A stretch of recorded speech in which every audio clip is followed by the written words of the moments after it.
Yang perlu diketahui dalam masalah alam barzah adalah semua orang yang punya dosa, dan tidak sempat bertaubat di dunia, maka sudah cukup mendatangkan azab kubur padanya. Walaupun dia belum tentu masuk ke neraka. Karena untuk masuk ke neraka harus ada timbangan amal hari kiamat. Beda kalau orang kafir dan orang musyrik. Orang munafik itu tidak ada lagi timbangan amal.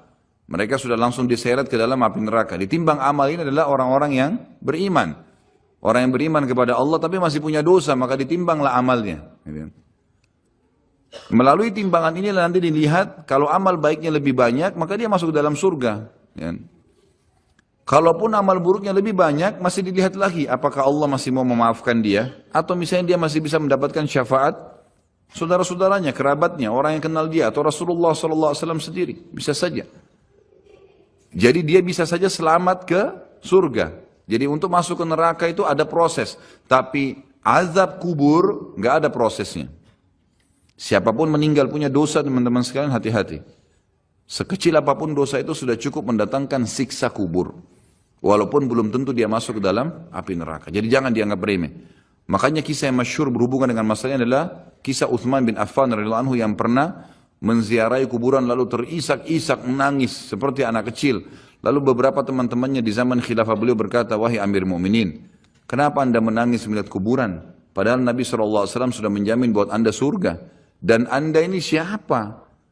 Terkenal anak mantunya Nabi SAW, ya, dapat jaminan surga. Nabi sebutkan lisannya langsung, Uthman di surga, dijamin.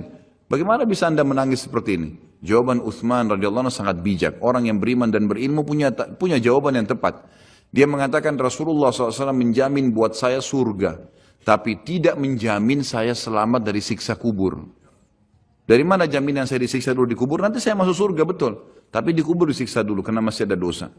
Maka pemahaman yang dikeluarkan oleh para ulama tentang tadi saya bilang, dosa itu sekecil apapun sudah cukup untuk membuat adanya siksaan, gitu kan? Itu karena pernyataan Uthman bin Affan yang menyebutkan statement tadi. Gitu kan?